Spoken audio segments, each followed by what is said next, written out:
इस खेल का दांव 50,000 होगा। मामा। अरे बेटा, तुम जल्दी आ गई। जाओ जाओ जाओ जाओ जाओ, तुम्हारे लिए कॉफी रखी है। ए, क्या है? हाँ, नजर पत्तों पर रख। फिर से पीटर जीत गया। है ठंडा हो जा तू। अब क्या बोलता है? हे पीटर, तेरा उधार अब 2.5 लाख हो गया है। अगर मेरा पैसा 2 दिन के अंदर नहीं मिला तो सोच लेना। हे चलो रे।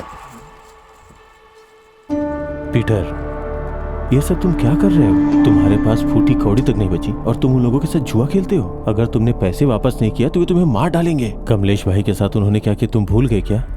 देखो विनोद, पिछले साल तक मैं जीत रहा था ना। हाँ, 3 महीने से जरा मेरा बैड लक चल रहा है। विनोद, बस एक दाव खेलने दो ना। बस एक दाव में सब जीत लूंगा। खेलने के लिए बचा क्या है तुम्हारे पास? तुम्हारी हालत वो अच्छे से जानते हैं। तुम्हारे पास पैसे नहीं है, वो खेलने क्यों आएंगे? विनोद, उन्हें सिर्फ एक बार खेलने के लिए बुला। देख, कल 4 तारीख है। 4 मेरा लकी नंबर है। पर पीटर, सारा नुकसान कवर हो जाएगा। छोटा दांव खेलोगे तो हारे हुए पैसे नहीं जीत पाओगे। अगर बड़ा दांव खेलोगे तो शायद कुछ फायदा हो जाए। हाँ, दोनों की नजर तुम्हारी भांजी पे है। कहो तो कल उन्हें बुला लेता हूँ। ज़बान खींच लूंगा। तुम्हारे पास ये आखिरी मौका है। तुम्हें खुद की जीत पे भरोसा है ना, तो फिर क्या प्रॉब्लम है? तुम बस अपनी भांजी को मना लो तो वो खेलने के लिए तैयार हो जाएंगे। अरे वो छोटी बच्ची है। ठीक है, फिर रहने दो, मैं चलता हूँ। आप ऐसे लोगों को अपने घर में क्यों बुलाते हैं मामा? चुप रहो। वो मेरे बारे में क्या क्या कह रहा था और आप चुपचाप सुन रहे थे। आपको जुआ खेलने की इतनी आदत लग चुकी है। चुप करो, यहाँ आओ। आओ ना, मुझ पर भरोसा रखो। आओ बैठो। देखो, इसमें रोने जैसा कुछ नहीं है। ये सब मैं किसके लिए कर रहा हूँ? तुम्हारे लिए ही तो कर रहा हूँ। पिछले 10 सालों से मैंने तुम्हारा अच्छे से ख्याल रखा है कि नहीं? हाँ, तुम्हारी स्कूल की फीस भरी, तुम्हारे लिए नया यूनिफॉर्म खरीदा, नया हेयर ड्रायर खरीदा और स्कूल बैग, जूते, परफ्यूम ये सब नहीं लाया क्या?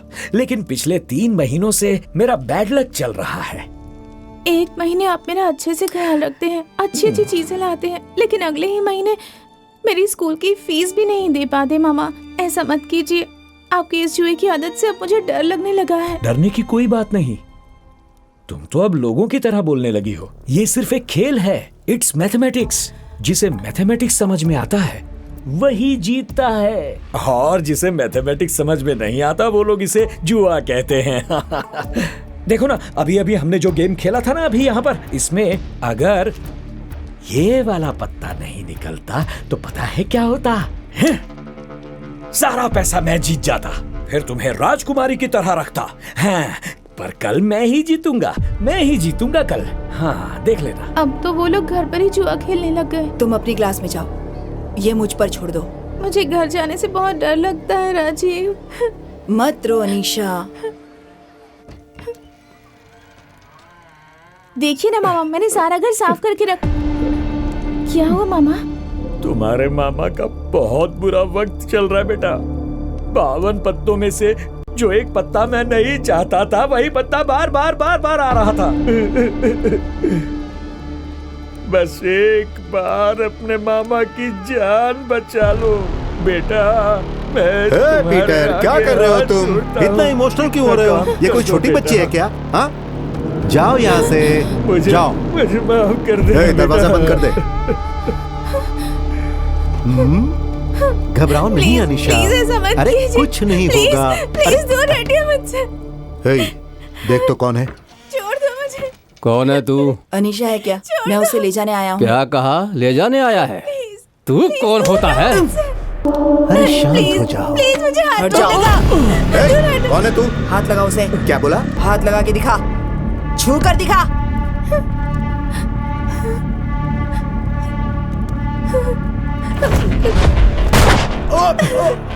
संतोष!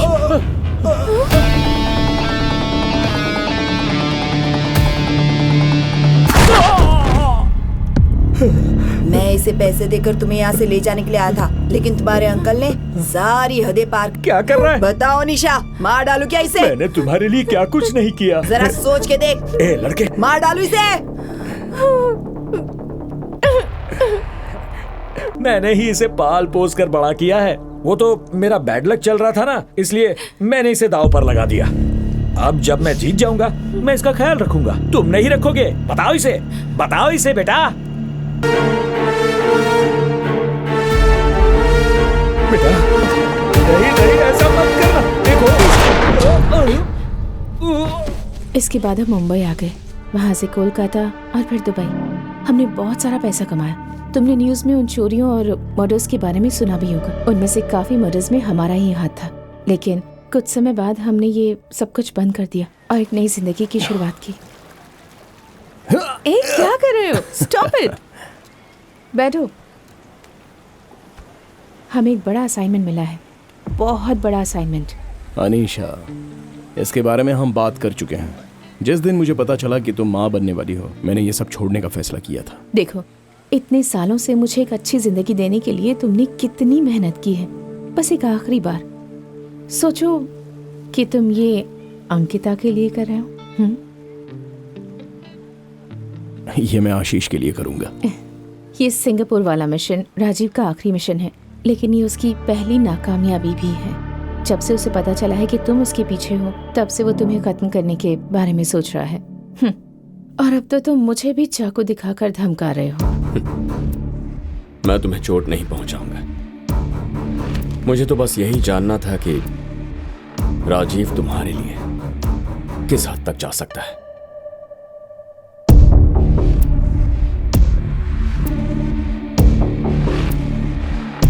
अनीशा कहाँ है? कहाँ है अनीशा?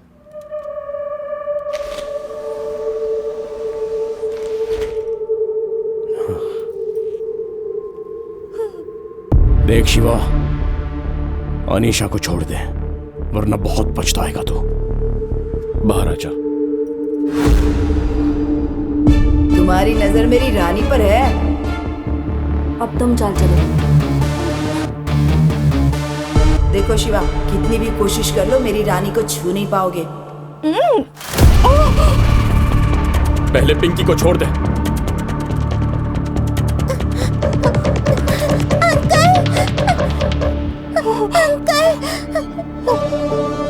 अब अनीशा को भी छोड़ दे। मैं इसे कभी नुकसान नहीं पहुंचाता, लेकिन मैं इसे ऐसे जाने भी नहीं दूंगा। तुम दोनों अपने इस बच्चे की इतनी फिक्र कर रहे हो जो अब तक पैदा भी नहीं हुआ, लेकिन मेरे 11 भाई मारे गए। उनका भी कोई बाप है, उनकी भी कोई माँ है, उनके बच्चे। मैं सिर्फ इतना ही जानता था ये तुम्हारी बीवी है, पर तुम्हारी पार्टनर भी है ये नहीं पता था। इसके लैपटॉप से तुम्हारे सारे असाइनमेंट के डिटेल्स मुझे मिल गए। वो सारे सबूत बताते हैं कि ये हर वक्त तुम्हारे साथ थी। इसके 6 नकली पासपोर्ट्स वो भी मेरे पास है। अगर ये एविडेंस मैंने इंटरपोल को दे दिया तो तुम दोनों अंदर जाओगे। तुम्हें गुस्सा बहुत जल्दी आता है राजीव, और इसी गुस्से की वजह से बेवकूफियां करते हो। You are an emotionally unstable person. मैं अपनी पूरी जिंदगी तुमसे लड़ने में नहीं बिताना चाहता। मैं तुम्हें तुम्हारी जिंदगी बचाने का एक मौका देता हूं। अगर मेरी बात मान ली तो मैं ऐसे कुछ नहीं होने दूंगा। मैं सुन रहा हूं, बताओ। मेरे वो भाई जिन्हें तुमने मारा है उसकी जिम्मेदारी ले लो, और आज ही अपने आप को पुलिस के हवाले कर दो। अनीशा के लिए जो टिकट बुक किया है मैं उस टिकट से उसे घर पहुंचा दूंगा, लेकिन इस बीच अगर तुमने कोई और बखेड़ा खड़ा कर दिया तो सारा एविडेंस इंटरपोल को दे दूंगा।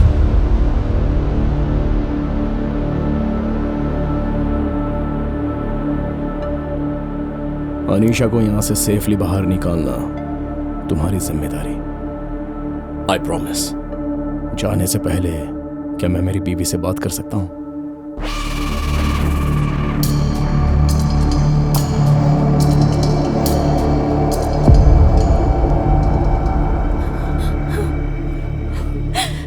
मुझे ये सब अच्छा नहीं लग रहा राजीव। तुम मेरी फिक्र मत करो। मैं मर भी जाऊं तो कोई गम नहीं। उसे छोड़ना मत। अब जल्दबाजी में कुछ नहीं करना है अनीशा। इस सब से निकलने के 1000 तरीके मुझे पता है, लेकिन फिलहाल ये जरूरी है कि तुम और हमारा बच्चा सही सलामत यहां से निकले। तुम बस थोड़ी हिम्मत रखो।